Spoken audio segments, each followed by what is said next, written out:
Let me just take a moment to thank you for coming out this morning. I'll be relatively brief and we'll respect your time, so we thank you for being here. I'm Vic Reynolds. I'm the director of the Georgia Bureau of Investigation. Standing with me to my right is Scott Dutton. He's the deputy director of the Bureau, head of the investigations. To my left is Ms. Joyette Holmes, the DA. She'll speak in a moment. I'll allow her to introduce some folks who are with her today as well. As you're well aware by now, the agents from the GBI secured arrest warrants yesterday afternoon for the arrest of William Bryan in Glenn County, Georgia. He was charged with the offenses of felony murder and criminal attempt to commit the felony offense of false imprisonment. The defendant was arrested around 5:35 yesterday evening in Glenn County without incident, was turned over to the Glenn County Sheriff's Department, and was booked into that local jail. I just wanted to take a moment this morning and to thank some of our partners in this case who have assisted us to this point of the investigation. Of course, the Glenn County Sheriff's Department for their assistance yesterday, along with the Georgia State Patrol and the FBI. I also want to take a moment on behalf of the Bureau to thank the Cobb District Attorney's Office and Ms. Holmes to my left for their involvement and assistance throughout the course of this investigation. Once they became involved, I want to take a moment as well on a little bit more of a personal note and thank the Arbery family for their patience, and thank the City of Brunswick and Glenn County and the state of Georgia and the citizens here for their patience as well. As most of you will recall who've been following this case, the GBI was requested to become involved. I think today's our 16th day of the investigation. When we first became involved, we respectfully requested the citizens of Brunswick, Glenn County, and the state of Georgia, and to some extent this country, to grant us some patience to allow us to conduct the investigation. That's been done, and I want to tell you on behalf of this Bureau, we sincerely appreciate that. It wasn't an easy thing to ask. When we became involved, we knew the case was already over 2 months old. It was not that way to this Bureau because May 6th was our first day of hitting the ground running, investigating the case, but we certainly realized it was a case that had been around a while. It was a case that has generated a great deal of emotion and passion, and we respect that. And so I cannot begin to tell you from the bottom of our heart as an agency how much we appreciate the city, the county, the state, and to some extent this country granting this agency the ability and the patience to do our job. Also, if you will indulge me just a moment, I want to thank the agents of the GBI for their disciplined, methodical approach in this case. I'm very proud of the agents who've worked virtually non-stop since the morning of May 6th in conducting this investigation. As I said a moment ago, this is our 16th day of conducting the investigation. I'm very proud of the agents who I work with day in and day out. As I told you back when I stood before you 2 weeks ago today, we intended on turning over every stone in this case. The agents have done that, and I'm very, very proud of the work they're doing, and I appreciate them. Procedurally, what will happen at this point, we have a few more things to do in the course of the investigation. I'm not sure how long it will take us to do those, but it should be a relatively short period of time. Once we do that and we have the investigation buttoned down, we will turn that file over to Ms. Holmes and her staff. I'll let her speak in a moment procedurally what would be the next step for them. After she gets through speaking, I'll certainly make myself available to answer questions. I do want to give you a general reminder that this is an active, ongoing murder investigation. I cannot and will not speak factually about the case. I can't. This case eventually is going to be tried in a court of law. It cannot be tried out here in the open. It has to be tried in the sterile environment of a courtroom, and so I respect that and appreciate that. Questions about procedure, process, things of that nature, I will do everything I can to answer those questions, but I did want to just give you that reminder that I'm restricted from addressing the facts of the case. Those will come out in a court of law. So again, thank you for your time this morning. I'll have Ms. Holmes speak, and then I'll make myself available for any questions. Thank you. Good morning, everyone. I'm Joyette Holmes, the District Attorney for the Cobb Judicial Circuit. Our office will be handling the prosecution of the case against those who are charged in the murder of Ahmaud Arbery. We have been grateful for the confidence that the Attorney General, Chris Carr, has put in our office to handle this case. As we've said before in our previous statements, that we are going to make sure that we find justice in this case. We know that we have a broken family and a broken community down in Brunswick. Now, I do ask, I know that there are a lot of people who have questions about next steps, about the facts, about where we go from here. But we ask that you allow us to try those things in the courtroom for the sanctity of this case, and just making sure that we are able to do what we as prosecutors are called to do as ministers of justice. The GBI has been great in the 10 days that our office has been assigned to this case in letting us have input and have discussions about where this case moves. They have been a wonderful partner to us in doing that. The Arbery family has certainly been grateful for the interest in this case, but again, as questions continue to come up, we prefer that we handle those in the courtrooms and in those next steps. I thank you so much. I have today with me my Chief Investigator, Charles Prescott, to my left, your right, as well as the Deputy Chief Investigator, Richard Randolph, and they have been working with the agents in the Georgia Bureau of Investigations to get to this point. So thank you again. I appreciate the opportunity, Director Reynolds, to be here this morning to address some of those, and just to let everyone know that the confidence that I have in the office of the District Attorney in Cobb County and the team that we have assembled to prosecute this case. Thank you. We'll try our best to address some questions. If you have, I know you have a few this morning. If you'll allow me, I'll just start over here and work my way left to right. Yes, ma'am. Was Mr. Brian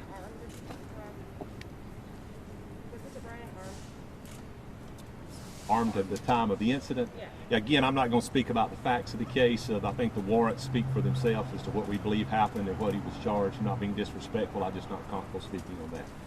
Yes, ma'am. What's the status of the investigation into the prosecution?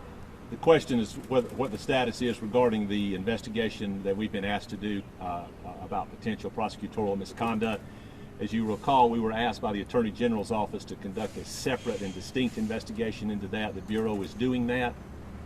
I don't have a timeline on that, but I do anticipate it's not going to take us much longer to finish it. Once that's completed, what will procedurally happen is we will turn that file over to the Attorney General's office. They will be the deciding agency or entity in what, if anything, happens in that regard.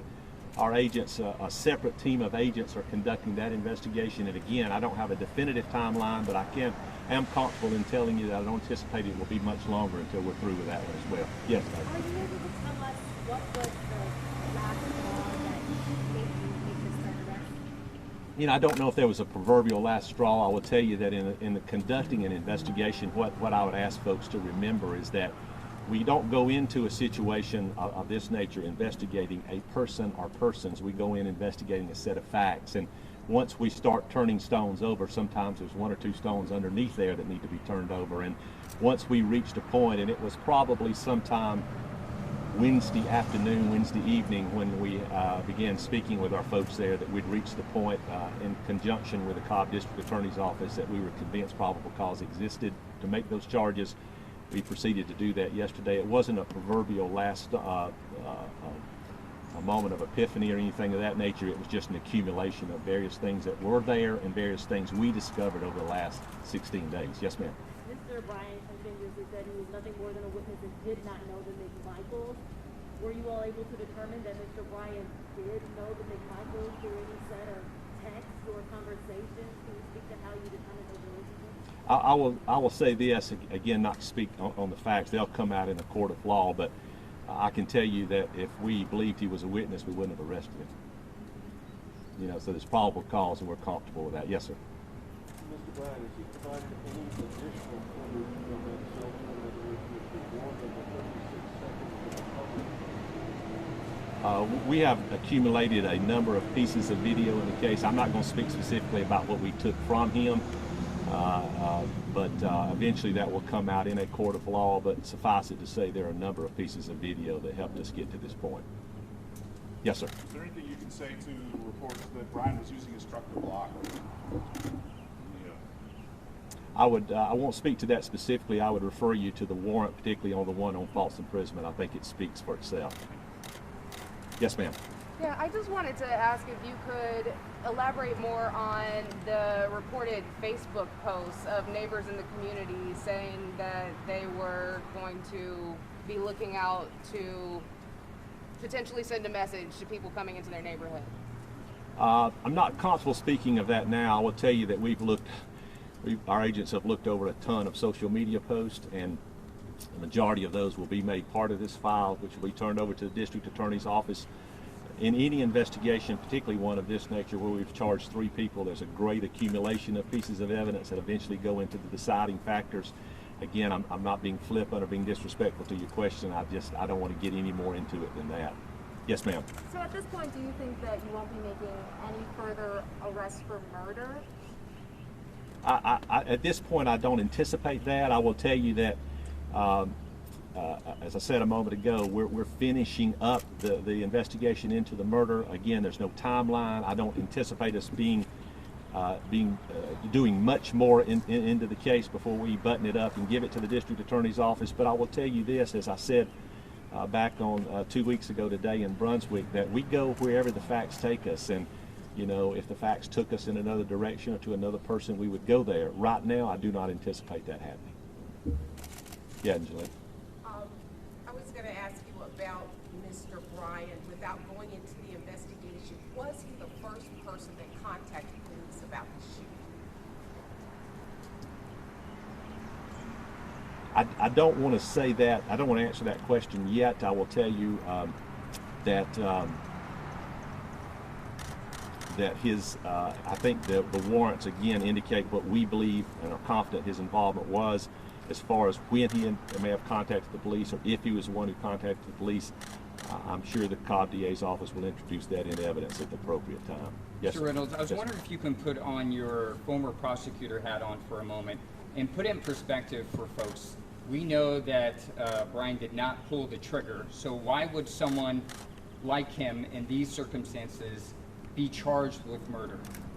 Well, I certainly think that's a fair question. I understand people's concern or curiosity about that, but again, I would point you to what the warrants indicate. Felony murder is a crime in Georgia where if you are committing a felony crime and that crime ends up in the death of another human being, then that's a felony murder. And so, as the warrants indicated, he's charged with an underlying felony. He's also charged with felony murder. So we believe the evidence would indicate that his underlying felony helped cause the death of Ahmaud Arbery. It'll be the Cobb District Attorney's job, their responsibility, which they take on to prove that in a court of law.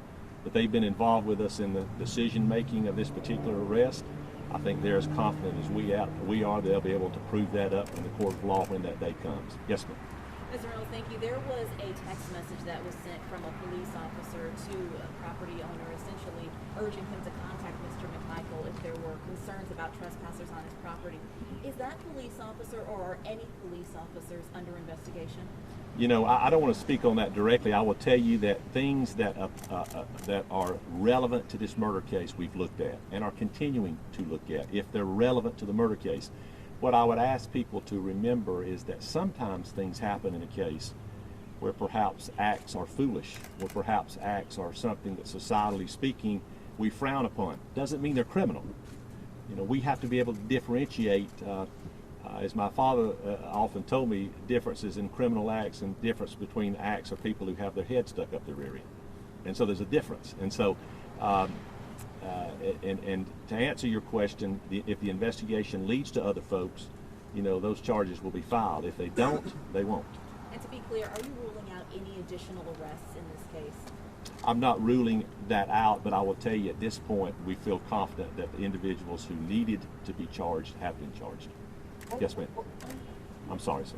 On the prosecutorial misconduct investigation, how much are you coordinating with the Department of Justice?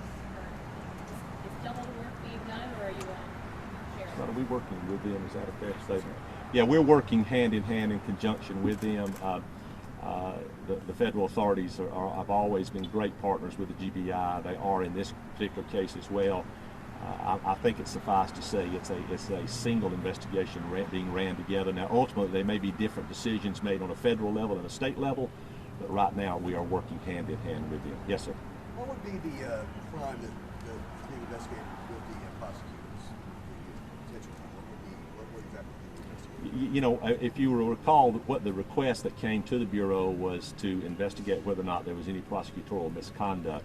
Whether or not that leads to any criminal situations, Christian, I can't say at this point. I will tell you that the request was specific as to whether or not look at the conduct of the prosecutors involved on the front end of this case. We are doing that. We're interviewing individuals. We're putting that file together, and it'll be turned over to Chris Carr's office in the Attorney General. Question for Ms. Holmes. Yes. Ready to go. Ms. Holmes, are you considering a request for venue change for this trial? So it's a little early in the process to discuss the venue change. I anticipate that that will come up, that motions will be filed to that effect. And when it happens, we'll go through the process of getting that done or not. I also have a question for you, if you could. Have you spoken to the Arbery family in this process? And what are you saying to them to reassure them that this case will be tried fairly? I have spoken to the family. We started those conversations on the day that our office was appointed to handle this case. We've continued those conversations along with our team. They know and are aware that we have victim advocates in our office that are assigned specifically to their family to help them through the process so that they understand step by step what we are going to be doing. And so most of our conversations have been about that. A request also to help us to get to know Ahmaud. So as we go through this process, we can make sure that as the facts and the law come together, that we're doing the right thing by the case. When is the bond hearing and preliminary hearing going to be for the McMichaels? None have been scheduled as of yet. I do anticipate that counsel for each of the defendants in this case, that they will file a request for that. Are there concerns that because of the allegations of the prosecutorial misconduct, that it might interfere or undermine your prosecution of the case? And what are you trying to do to limit? So our office is focused on the prosecution of the case and where the facts and the law lead us to make that prosecution. We understand that there are going to be those distractions because people want to add narratives to the case that don't involve the prosecution. But we're doing the right thing by what we do. Our prosecutorial code of conduct requires that we be ministers of justice and seek that and only that in cases. So while it may be a distraction and people are talking about those things, we're not making that our priority, our primary focus. Talk about the transfer of evidence and investigative work to your office. How has that process been, especially since there are allegations of cover-up and mismanagement of the case early on? Talk about that transition to your office. Well, we've had complete confidence in the investigation that the GBI has done in this case. They have allowed us, certainly since we've been in the case, to talk through what that investigation has yielded thus far.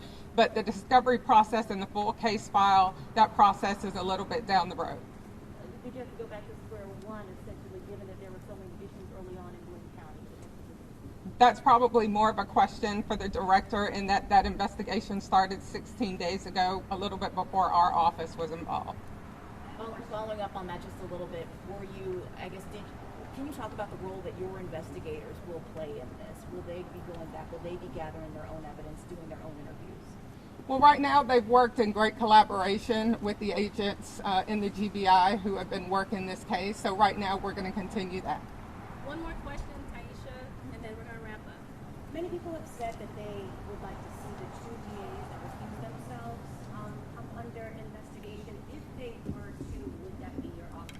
No, it would not. Can you recap the two assistants' names real quickly for me behind you? My chief investigator is Charles Prescott, and my deputy chief investigator is Richard Randolph. Thank you. Thank you. Mr. Reynolds, could you talk about the search warrant that was served on the McMichaels home, and did that in any way play into the arrest of Mr. Bryan? You know, I'm not going to speak on what we found in that. That's something, again, factually, that'll have to come out in a court of law. I do want to wrap up and say this, and then I'll let you all get to your business. On behalf of the Bureau, I can't begin to tell you how much we appreciate the interest in this case. I know there's been a great deal. I will tell you that there's been a lot of questions posed to us. There's been a lot of phone calls made to us, and we appreciate the community's involvement. The reality is we make our decision based on facts in a case. And I will stand before you today and tell you that's exactly what we've done in this case. The agents have made arrests based on facts in the case. I'm proud of the fact that they haven't made any arrests based on any type of pressure, any type of social media, any type of phone calls or anything of that nature, and I think that's exactly the way the system works. I hope in the end that our involvement in this case, the way we've handled the case, hopefully brings an air of credibility to the criminal justice system, particularly here in our state. I'm very proud of the agents. I'm proud to partner with Ms. Holmes. Thank you for your time this morning, and I appreciate it. Thank you so much. Thank you.